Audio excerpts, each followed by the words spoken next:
Voyager sans se déplacer. Conte arabe. Les chroniques des Sassanides, anciens rois de Perse, qui avaient étendu leur empire dans les Indes, dans les grandes et petites îles qui en dépendent, et bien loin au-delà du Gange, jusqu'à la Chine, rapportent qu'il y avait autrefois un roi de cette puissante maison, qui était le plus excellent prince de son temps. Il se faisait autant aimer de ses sujets par sa sagesse et sa prudence, qu'il s'était rendu redoutable à ses voisins, par le bruit de sa valeur et par la réputation de ses troupes belliqueuses et bien disciplinées. Il avait deux fils, l'aîné, appelé Shahrayar, digne héritier de son père, en possédait toutes les vertus, et le cadet, nommé Shahzinan, n'avait pas moins de mérite que son frère. Après un règne aussi long que glorieux, ce roi mourut, et Shahrayar monta sur le trône. Shahzinan, exclu de tout partage par les lois de l'Empire, est obligé de vivre comme un particulier au lieu de souffrir impatiemment le bonheur de son aîné. Mais toute son attention à lui plaire, il eut peu de peine à y réussir. Shahrayar, qui avait naturellement de l'inclination pour ce prince, fut charmé de sa complaisance et par un excès d'amitié, voulant partager avec lui ses états, il lui donna le royaume de la Grande Tartarie. Shahzinan en alla bientôt prendre possession et il établit son séjour à Samarcande, qui en était la capitale. Il y avait déjà 10 ans que ces deux rois étaient séparés.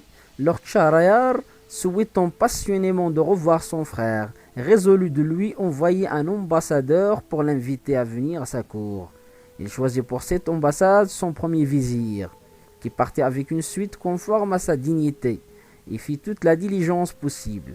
Quand il fut près de Samarcande, Shahzinan, averti de son arrivée, alla au-devant de lui avec les principaux seigneurs de sa cour, qui, pour faire plus d'honneur au ministre du sultan, s'étaient tous habillés magnifiquement. Le roi de Tartarie le reçut avec de grandes démonstrations de joie. Il lui demanda d'abord des nouvelles du sultan son frère.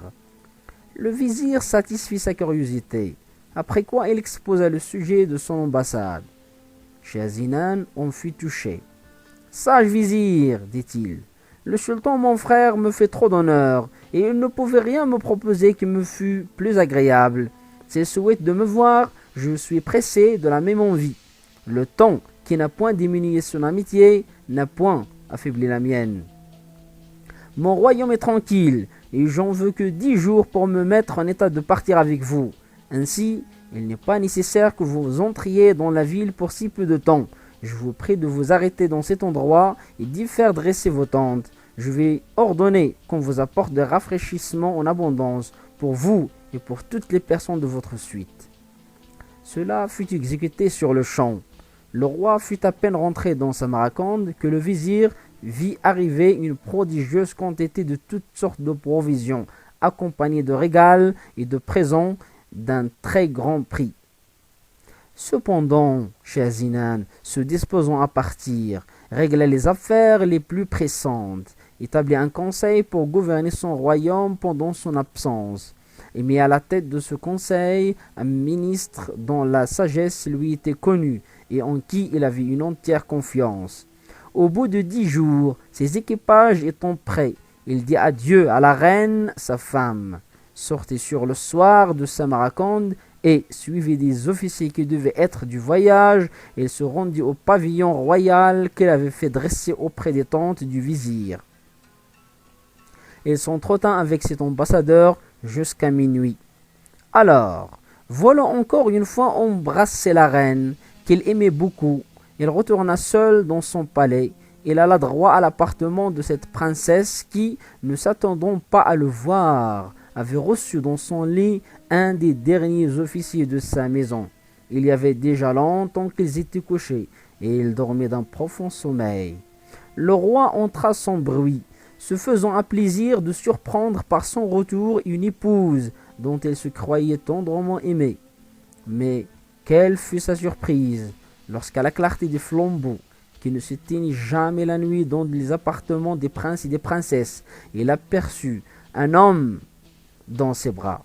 Il demeura immobile durant quelques moments, ne sachant s'il devait croire ce qu'il voyait, mais n'en pouvant douter. Quoi, dit-il en lui-même, je suis à peine hors de mon palais, je suis encore sous les murs de Samarcande, et l'on m'ose outrager. Ah, perfide, votre crime ne sera pas impuni. Comme roi, je dois punir les forfaits qui se commettent dans mes états.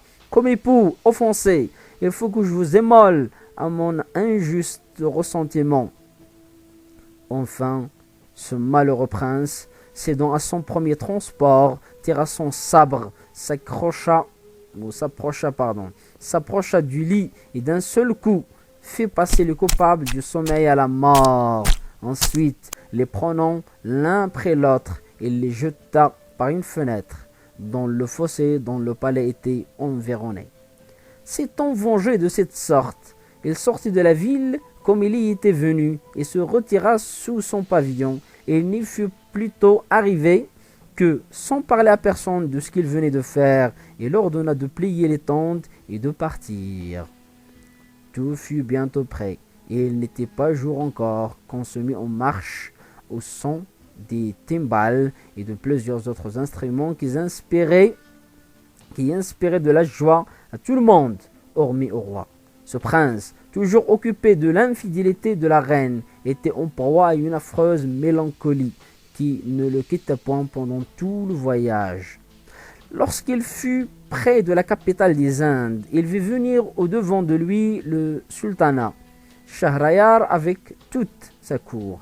Quelle joie pour ces princes de se revoir! Ils mirent tous deux pied à terre pour s'embrasser, et après s'être donné 1000 marques de tendresse, ils remontèrent à cheval et entrèrent dans la ville aux acclamations d'une foule innombrable du peuple.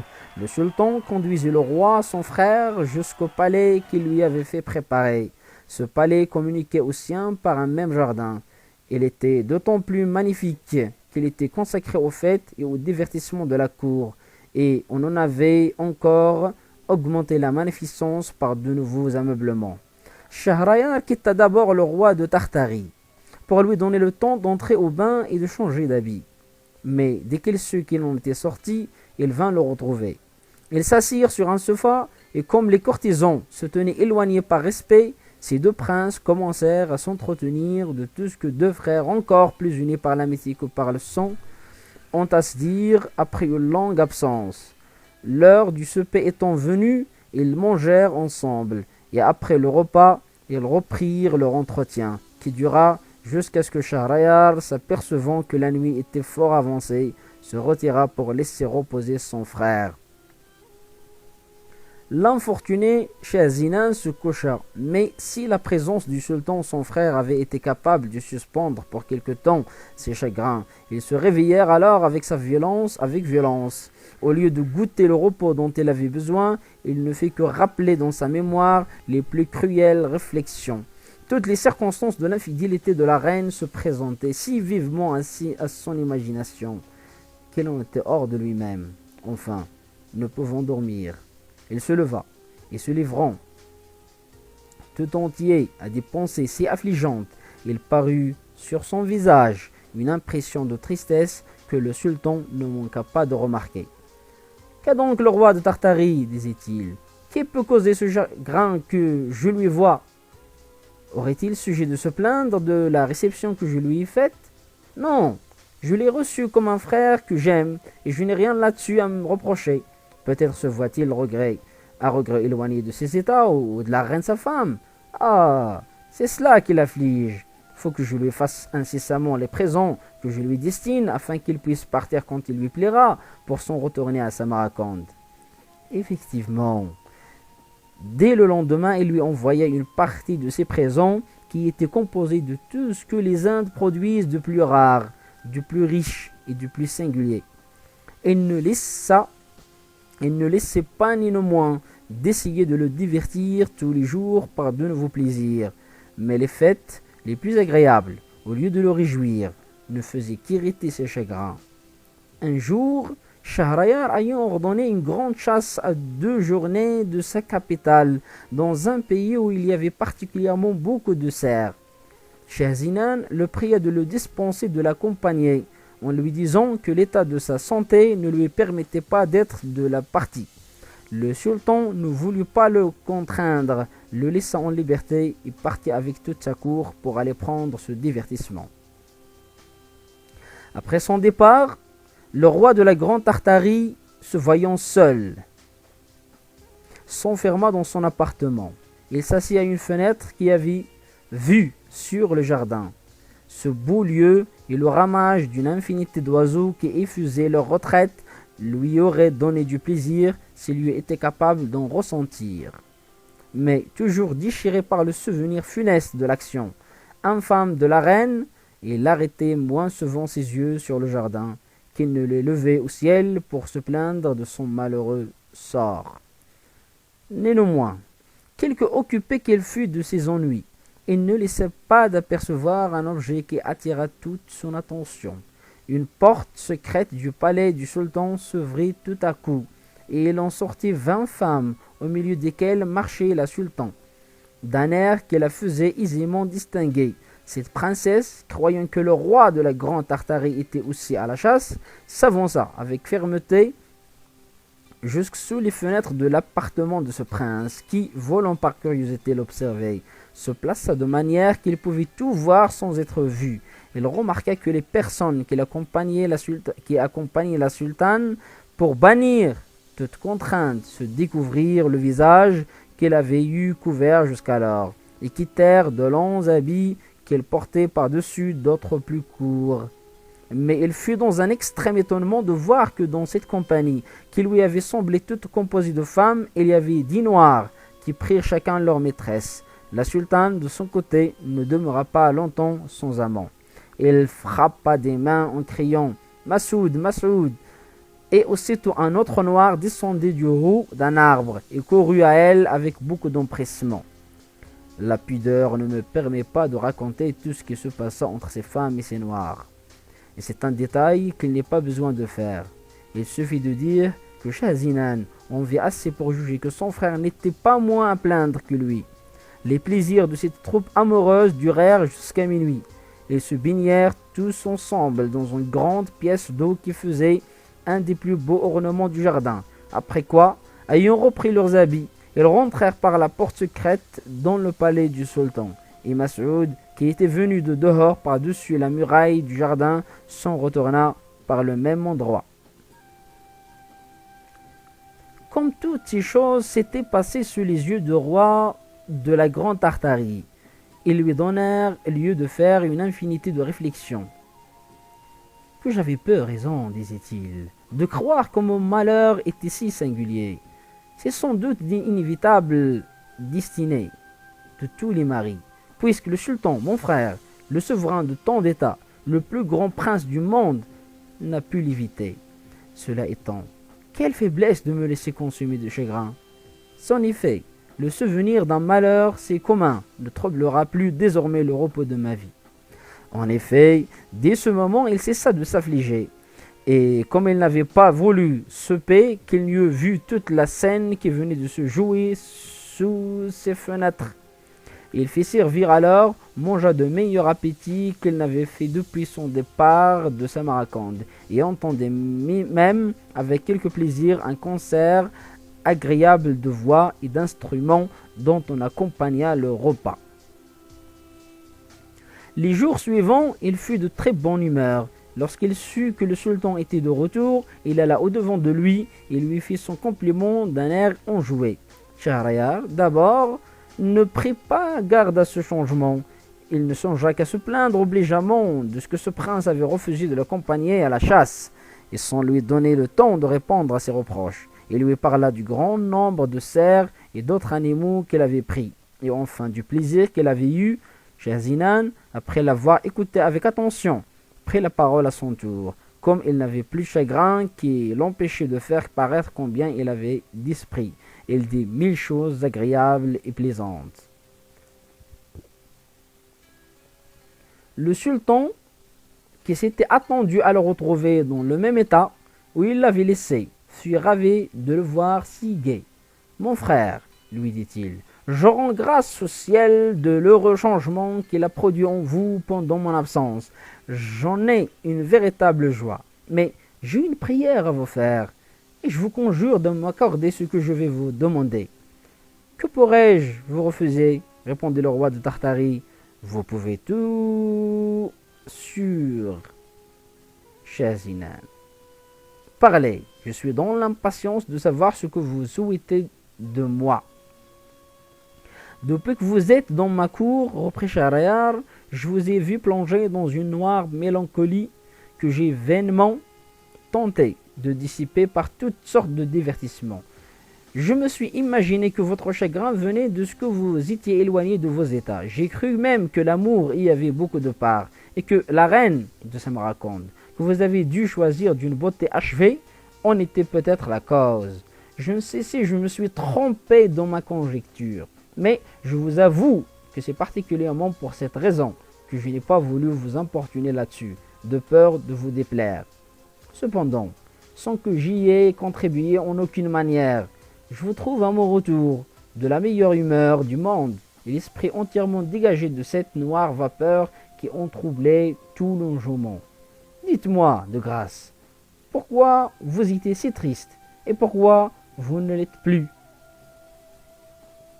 À ce discours, le roi de la Grande Tartarie demeura quelque temps rêveur, comme s'il eût cherché ce qu'il avait à y répondre. Enfin, il repartit dans ces termes. Vous êtes mon sultan et mon maître, mais dispensez-moi, je vous supplie, de vous donner la satisfaction que vous me demandez. Non, mon frère, répliqua le sultan, il faut que vous me l'accordiez, je la souhaite, ne me la refusez pas. Shazinan ne put résister aux instances de Schahriar. Eh bien, mon frère, lui dit-il, je vais vous satisfaire, puisque vous me le commandez. Alors il lui raconta l'infidélité de la reine de Samarcande. Et lorsqu'ils ont eu achevé leur récit, voilà, poursuivit-il, le sujet de ma tristesse. Jugez si j'avais tort de m'y abandonner. Oh mon frère, s'écria le sultan d'un ton qui marquait combien il entrait dans le ressentiment du roi de Tartarie. Quelle horrible histoire venez-vous de me raconter? Avec quelle impatience je l'ai écouté jusqu'au bout. Je vous loue d'avoir puni les traîtres qui vous ont fait, à notre âge, si sensible. On ne saurait vous reprocher cette action. Elle est juste, et pour moi, j'avouerai qu'à votre place, j'aurais eu peut-être moins de modération que vous. Je ne me serais pas contenté d'ôter la vie à une seule femme. Je crois que j'en aurais sacrifié plus de 1000 à ma rage. Je ne suis pas étonné de vos chagrins. La cause en était trop vive et trop mortifiante pour n'y succomber. Oh ciel, quelle aventure! Non, je crois qu'il n'en est jamais arrivé de semblable à personne qu'à vous. Mais enfin, il faut louer Dieu de ce qu'il vous a donné de la consolation. Et comme je ne doute pas qu'elle ne soit pas bien fondée, ayez encore la complaisance de m'en instruire et faites-moi la confidence entière. Shazinan fait plus de difficultés sur ce point que sur le précédent, à cause de l'intérêt que son frère y avait, mais il fallut céder à ces nouvelles instances. Je vais donc vous obéir, lui dit-il, puisque vous le voulez absolument. Je crains que mon obéissance ne vous cause plus de chagrin que je n'en ai eu, mais vous devez vous en prendre qu'à vous-même, puisque c'est vous qui me forcez à vous révéler une chose que je voudrais ensevelir dans un éternel oubli. Ce que vous me dites, interrompit Schahriar, ne fait qu'irriter ma curiosité. Hâtez-vous de me découvrir ce secret, de quelque nature qu'il puisse être. Le roi de Tartarie, ne pouvant plus s'en défendre, fit alors le détail de ce qu'il avait vu du déguisement des Noirs, de l'emportement de la sultane et de ses femmes. Il n'oublia pas Masoud. Après avoir été témoin de ces infamies, continua-t-il, je pensais que toutes les familles étaient naturellement portées et qu'ils ne pouvaient résister à leur penchant. Prévenu de cette opinion, il me parut que c'était une grande faiblesse à un homme d'attacher son repos à leur infidélité. Cette réflexion m'en fait faire beaucoup d'autres, et enfin je jugeai que je ne pouvais prendre un meilleur parti que de me consoler. Il m'en a coûté quelques efforts, mais j'en suis venu à bout. Et c'est, vous m'en croyez, vous suivrez mon exemple. Quoique ce conseil fût judicieux, le sultan ne put le goûter, et il entra même en fureur. Quoi, dit-il, la sultane des Indes est capable de se prostituer d'une manière si indigne? Non, mon frère, ajouta-t-il, j'en puis croire ce que vous me dites, si je ne le vois de mes propres yeux. Il faut que j'en sois assuré par moi-même. Mon frère, répondit Shah Zinan, si vous voulez en être témoin, cela n'est pas fort difficile. Vous n'avez qu'à faire une nouvelle partie de chasse. Quand nous serons hors de la ville avec votre cour et la mienne, nous nous arrêterons sous nos pavillons. Et la nuit, nous reviendrons tous deux seuls dans mon appartement. Je suis assuré que le lendemain, vous verrez ce que j'ai vu. Le sultan approuva le stratagème et ordonna aussitôt une nouvelle chasse, de sorte que dès le même jour, les pavillons furent dressés au lieu désigné. Le jour suivant, les deux princes partirent avec toute leur suite. Ils arrivèrent où ils devaient camper. Ils y demeurèrent jusqu'à la nuit. Alors Shahriyar appela son grand vizir et sans lui découvrir son dessein, lui commanda de tenir sa place pendant son absence et de ne pas permettre que personne sortît du camp pour quelque sujet que ce pût être. D'abord, qu'il lui eut donné cet ordre, le roi de la Grande Tartarie et lui montèrent à cheval, passèrent incognito au travers du camp, rentrèrent dans la ville et se rendirent au palais qu'occupait Shah Zinan. Ils se couchèrent. Et le lendemain, de bon matin, ils s'allèrent placés à la fenêtre d'où le roi de Tartarie avait vu la scène des Noirs.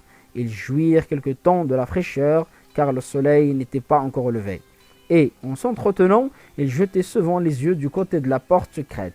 Et ils s'ouvraient enfin. Et pour dire le reste en peu de mots, la sultane parut avec ses femmes et les 10 Noirs déguisés. Il appela Masoud et le sultan en vit plus qu'il n'en fallait pour être pleinement convaincu de sa honte et de son malheur. « Oh Dieu !» s'écria-t-il. « Quelle indignité! Quelle horreur! L'épouse d'un souverain tel que moi peut-elle être capable de cette infamie? Après cela, quel prince osera se vanter d'être parfaitement heureux? Ah, mon frère, poursuivit-il en embrassant le roi de Tartarie, renonçons tous deux au monde. La bonne foi, on est banni. S'il flatte d'un côté, il trahit de l'autre. Abandonne nos états et tout l'éclat qui nous environne. Allons dans les royaumes étrangers, traîner une vie obscure et cacher notre infortune. Shah Zinan n'approuvait pas cette résolution, mais il n'osa la combattre dans l'emportement où il voyait Shahriyar. « Mon frère, lui dit-il, je n'ai pas d'autre volonté que la vôtre. Je suis prêt à vous suivre partout où il vous plaira. Mais promettez-moi que nous reviendrons si nous pouvons rencontrer quelqu'un qui soit plus malheureux que nous. Je vous le promets, répondit le sultan. Mais je doute fort que nous trouvions personne qui le puisse être. Je ne suis pas de votre sentiment là-dessus, répliqua le roi de Tartarie. Peut-être même ne voyagerons-nous pas longtemps. En disant cela, ils sortirent secrètement du palais et prirent un autre chemin que celui par où ils étaient venus. Ils marchèrent tant qu'ils eurent du jour assez pour se conduire, et passèrent la première nuit sous des arbres. S'étant levés dès le point du jour, ils continuèrent leur marche jusqu'à ce qu'ils arrivèrent à une belle prairie sur le bord de la mer où il y avait d'espace en espace de grands arbres fort touffus. Ils s'assirent sous un de ces arbres pour se délasser et pour y prendre le frais. L'infidélité des princesses, leurs femmes, fit le sujet de leur conversation. Il n'y avait pas longtemps qu'ils entretenaient lorsqu'ils entendirent assez près d'eux d'un bruit horrible du côté de la mer et des cris effroyables qui les remplirent de crainte.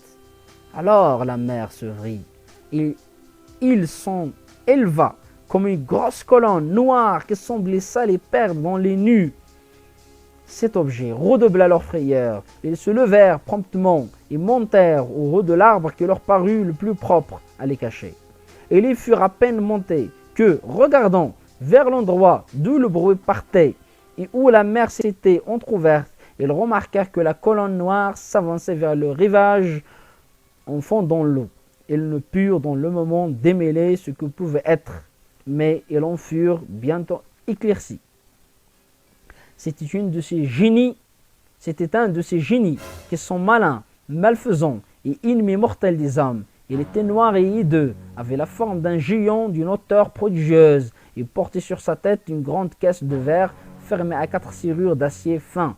Il entra dans la prairie avec cette charge qu'elle vint poser justement au pied de l'arbre où étaient les 2 princes qui, connaissant l'extrême péril où ils se trouvaient, se crurent perdus. Cependant, le génie s'assit auprès de la caisse et l'ayant ouverte avec 4 clés qui étaient attachées à sa ceinture, il en sortit aussitôt une dame très richement habillée, d'une taille majestueuse et d'une beauté parfaite. Le monstre la fit asseoir à ses côtés et la regardant amoureusement. « Dame, dit-il, la plus accomplie de toutes les dames qui sont admirées par leur beauté, charmante personne, vous que j'ai enlevé le jour de vos noces et que j'ai toujours aimé depuis si constamment, vous voudrez bien que je dorme quelques moments près de vous? Le sommeil dont je me sens accablé m'a fait venir en cet endroit pour prendre un peu de repos. » En disant cela, il laissa tomber sa grosse tête sur les genoux de la dame. Ensuite, ayant allongé ses pieds, qui s'étendaient jusqu'à la mer, elle ne tarda pas à s'endormir et elle ronfla bientôt de manière qu'il fit retentir le rivage. La dame alors leva la vue par hasard, et apercevant les princes au haut de l'arbre, elle leur fit signe de la main de descendre sans faire de bruit. Leur frayeur fut extrême quand ils se virent découverts. Ils supplièrent la dame, par d'autres signes, de le dispenser de lui obéir. Mais elle, après avoir ôté doucement dessus ses genoux la tête du génie, et l'avoir posé légèrement à terre, se leva et leur dit d'un ton de voix bas, mais animé, « Descendez, il faut absolument que vous veniez à moi. » Ils voulurent vainement lui faire comprendre encore par leurs gestes qu'ils craignaient le génie. « Descendez donc, leur répliqua-t-elle sur le même ton.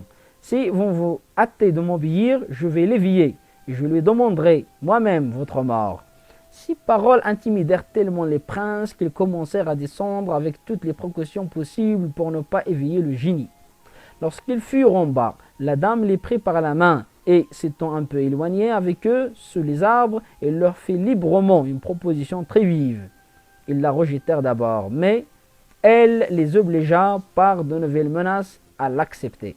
Après qu'elle eut obtenu d'eux ce qu'elle souhaitait, ayant remarqué qu'elle avait chacun une bague au doigt, elle les leur demanda.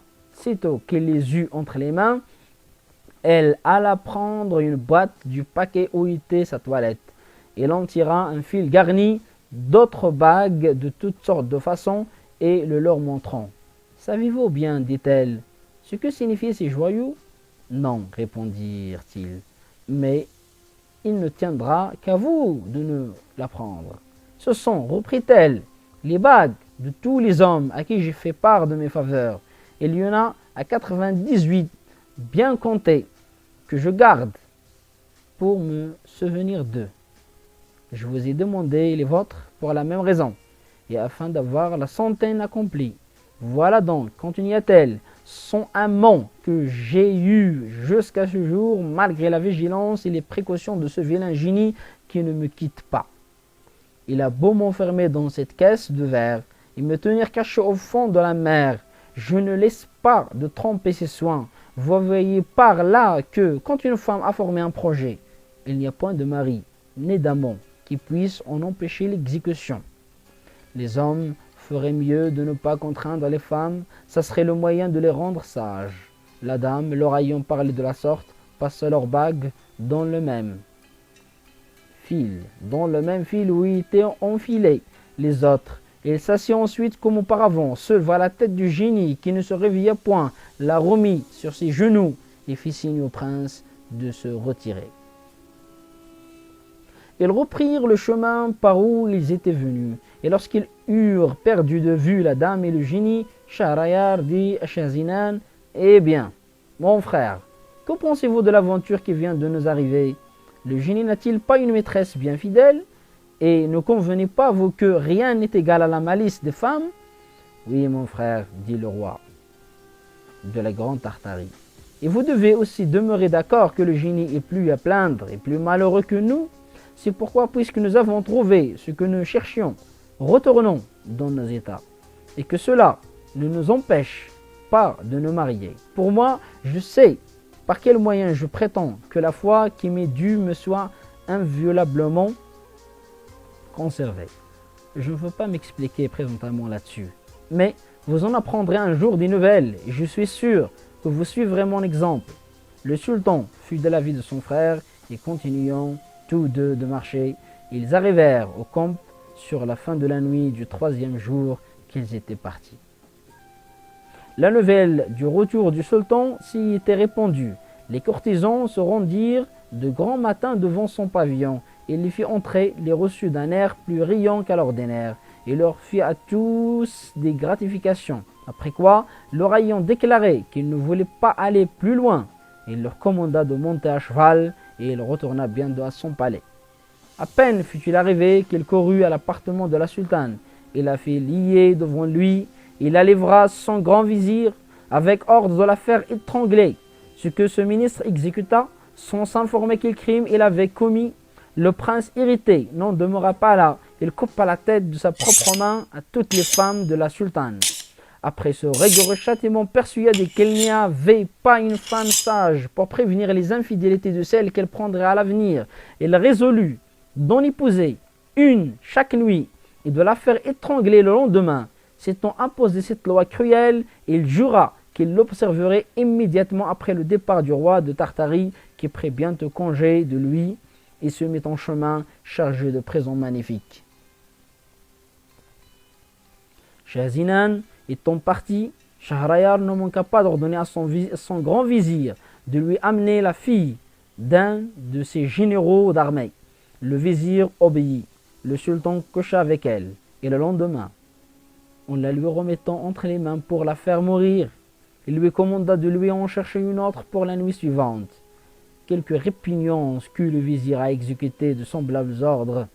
Comme il devait au sultan son maître une obéissance aveugle, il était obligé de s'y soumettre. Il lui mena donc la fille d'un officier subalterne, qu'on fit aussi mourir le lendemain. Après celle-là, ce fut la fille d'un bourgeois de la capitale. Et enfin, chaque jour, c'était une fille mariée et une femme morte. Le bruit de cette inhumanité sans exemple causa une consternation générale dans la ville. On n'y entendait que des cris et des lamentations. Ici, c'était un père en pleurs qui se désespérait de la perte de sa fille.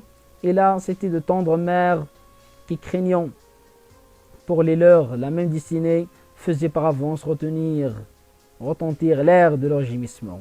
Ainsi, au lieu des louanges et des bénédictions que le sultan s'était attiré jusqu'alors, tous ces sujets ne faisaient plus que des imprécations contre lui. Le grand vizir, qui, comme on l'a déjà dit, était malgré lui le ministre d'une si horrible injustice, avait 2 filles, dont l'aînée s'appelait Shahrazad et la cadette Dinarzad. Cette dernière ne manquait pas de mérite, mais l'autre avait un courage au-dessus de son sexe. De l'autre, de l'esprit infiniment, avec une pénétration admirable. Elle avait beaucoup de lecture et une mémoire si prodigieuse que rien ne lui avait échappé de tout ce qu'il avait lu. Elle s'était heureusement appliquée à la philosophie, à la médecine, à l'histoire et aux arts, et elle faisait des vers mieux que les poètes les plus célèbres de son temps. Outre cela, elle était pourvue d'une beauté extraordinaire et une vertu très solide couronnait toutes ses belles qualités. Le vizir aimait passionnément une fille si digne de sa tendresse. Un jour, qu'ils entretenaient tous ensemble, il lui dit « Mon père, j'ai une grâce à vous demander. Je vous supplie très humblement de me l'accorder. Je ne vous la refuse pas, répondit-il, pourvu qu'il soit juste et raisonnable. Pour juste, répliqua Shahrazad, il ne peut l'être davantage, et vous en pouvez juger par le motif qui m'oblige à vous la demander. J'ai dessein d'arrêter le cours de cette barbarie que le sultan exerce sur les familles de cette ville. Je veux dissiper la juste crainte que tant de mères ont de perdre leurs filles de manière si funeste. Votre intention est fort louable, ma fille, dit le vizir. Mais le mal auquel vous voulez remédier me paraît sans remède. Comment prétendez-vous en venir à bout? Mon père, repartit Shahrazad, puisque par votre entremise le sultan célèbre chaque jour un nouveau mariage, je vous conjure, par la tendre affection que vous avez pour moi, de me procurer l'honneur de sa couche. Le vizir ne put entendre ce discours sans horreur. Oh Dieu! Avez-vous perdu l'esprit, ma fille? Pouvez-vous me faire une prière si dangereuse? Vous savez que le sultan a fait serment sur son âme de ne coucher qu'une seule nuit avec la même femme et de lui faire ôter la vie le lendemain. Et vous voulez que je lui propose de vous épouser? Songez-vous bien à quoi vous expose votre zèle indiscret. Oui, mon père, répondait cette vertueuse fille, je connais tout le danger que je cours, et il ne saurait m'épouvanter. Si je péris, ma mort sera glorieuse, et si je réussis dans mon entreprise, je rendrai à ma patrie un service important. Non, dit le vizir, quoi que vous puissiez me représenter pour m'intéresser à vous permettre de vous voir ou de vous jeter dans cet affreux péril, ne vous imaginez pas que j'y consente. Quand le sultan m'ordonnera de vous enfoncer le poignard dans le sein, hélas, il faudra bien que je lui obéisse. Quel très simple loi pour un père. Ah, si vous ne craignez point la mort, craignez du moins de me causer la douleur mortelle de voir ma main teinte de votre sang. Encore une fois, mon père, dit Shahrazad, accordez-moi la grâce que je demande. Votre opiniâtreté, repartit le vizir, excite ma colère. Pourquoi vouloir vous-même courir à votre perte? Qui ne prévoit pas la fin d'une entreprise dangereuse n'en saurait sortir heureusement. Je crains qu'il ne vous arrive ce qui arriva à l'âne, qui était bien et qui ne put s'y tenir. Quel malheur arrivait-il à cet âne? Reprit Shahrazad. Je vais vous le dire, répondit le vizir. Écoutez-moi.